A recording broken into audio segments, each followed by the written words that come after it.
तो मित्रों स्वागत है हमारी यूट्यूब चैनल में અને હું છું આપનો દિલીપ ગુજરાતી। મિત્રો આજે વિશ્વવિખ્યાત કહી શકાય એવું ભવનાથનું મંદિર જે ગિરનારની તળેટીમાં આવેલું છે, ખૂબ ઐતિહાસિક મહત્વ ધરાવે છે। તો આજે ભવનાથનું મંદિર મિત્રો આપણે જોવાનું છે, તો વિડીયોના અંત સુધી બન્યા રહેજો। તો મિત્રો જુઓ, આ પ્રકારે આખું જ ભવનાથનું મંદિર આપ નિહાળી શકો છો। ખૂબ સુંદર અને ઐતિહાસિક મહત્વ ધરાવે છે। મિત્રો તમે સાઈડ વ્યૂ પણ જોઈ શકો છો।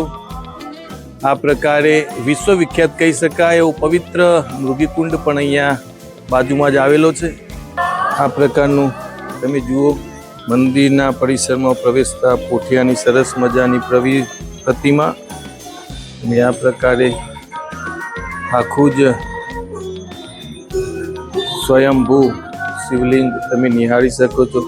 જય મહાદેવ, હર હર બોલે। સ્વયંભૂ શ્રી ભવનાથ મહાદેવ તમે એના દર્શન પણ મિત્રો કરી શકો છો। ખૂબ સુંદર આ મંદિર છે મિત્રો, આપ નિહાળી શકો છો।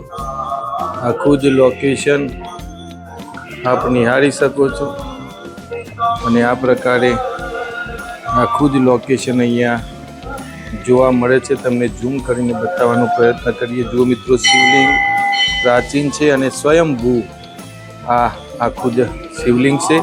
અને મિત્રો અહીંયા બાજુમાં તમે જોઈ શકો છો પવિત્ર મૃગીકુંડ આવેલો છે, જે ખૂબ ઐતિહાસિક મહત્વ ધરાવે છે। મિત્રો જુઓ, પવિત્ર મૃગીકુંડ, આ આખો જ કુંડ આપ નિહાળી શકો છો। મિત્રો અમે તમને અંદર જઈને બતાવવાનો પ્રયત્ન કરીએ કે આખો જ મૃગીકુંડ શું છે અને તેનું મહત્વ શું છે। મિત્રો આ ઉપરથી તમને બતાવવાનો પ્રયત્ન કરીએ છીએ, જે ભવનાથના મેળા સાથે ઐતિહાસિક રીતે જોડાયેલો છે અને ઘણી બધી દંતકથાઓ સાથે જોડાયેલો છે આ કુંડ। તો અંદર જઈને તમને બતાવીએ।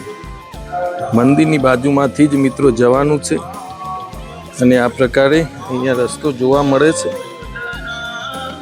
મહાશિવરાત્રિ મેળાનું મહાત્મ્ય લખેલું છે અહીંયા મિત્રો, અને આ પ્રકારે તમે જો ભવનાથ મહાદેવ મંદિરનું મહાત્મ્ય અખંડ ધૂનો મા પિતાંબરા એવું પણ અહીંયા લખેલું છે। અને મિત્રો આ છે મૃગીકુંડ, જે વિશ્વવિખ્યાત છે મિત્રો, અને હજારો લાખોની સંખ્યામાં અહીંયા શ્રદ્ધાળુઓ આવે છે। ઐતિહાસિક મહત્વ ખૂબ છે મિત્રો આ મૃગીકુંડનું। આમ તો ઇતિહાસની વાત કરીએ તો આ મૃગીકુંડ એમ કહેવાય કે જે અહીંયા મહાશિવરાત્રિનો મેળો ભરાય છે એ વખતે અહીંયા બધા જ સાધુઓ આવે છે અને અહીંયા સ્નાન કરે છે। એવી પણ લોકવાયકા છે મિત્રો કે અહીંયા જે સાધુઓ સ્નાન કરે છે એમાં ઘણા બધા સાધુઓ પાછા આવતા નથી, અદૃશ્ય થઈ જાય છે। એવી પણ એક લોકવાયકા ભવનાથના મૃગીકુંડ સાથે મિત્રો જોડાયેલી છે। ખૂબ સુંદર અને ઐતિહાસિક આ કુંડ છે મિત્રો। જે વખતે મિત્રો મહાશિવરાત્રિનો મેળો ભરાય છે ત્યારે અહીંયા ઘણી સંખ્યામાં સાધુ સંતો આવે છે અને આ મૃગીકુંડની અંદર સ્નાન કરે છે। મિત્રો જુઓ, આ મંદિર અહીંયા લખેલું છે મા રાજેશ્વરી શીતળામાં શ્રી સિદ્ધિ વિનાયક। અહીંયા જુઓ મિત્રો, આ પ્રકારે તમે જોઈ શકો છો મા ગાયત્રી, મૃગી માતાજી, બટુક ભૈરવ, એ પ્રમાણે અહીંયા આખું જ લોકેશન મિત્રો જોવા મળે છે। આ પણ તમે જોઈ શકો છો જય ગુરુદત્ત ની પ્રતિમા પણ જોઈ શકો છો। ને આ મિત્રો પ્રાચીન શિવલિંગ કહી શકાય એવું શિવલિંગ તપેશ્વર મહાદેવ લંબોદર, આવું પણ એક લોકેશન અહીંયા જોવા મળે છે। અને આ પ્રકારે આખું જ વાતાવરણ મિત્રો અહીંયા જોવા મળે છે, અને આ પ્રકારનો આખો જ મૃગીકુંડ અહીંયા જોવા મળે છે।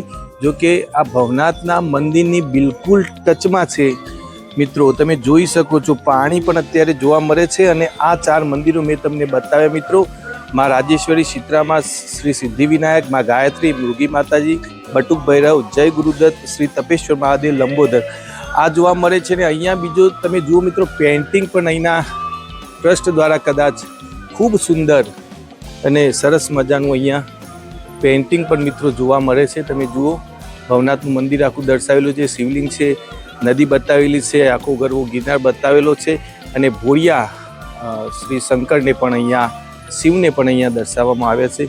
ખૂબ સુંદર મિત્રો અહીંયા વાતાવરણ છે।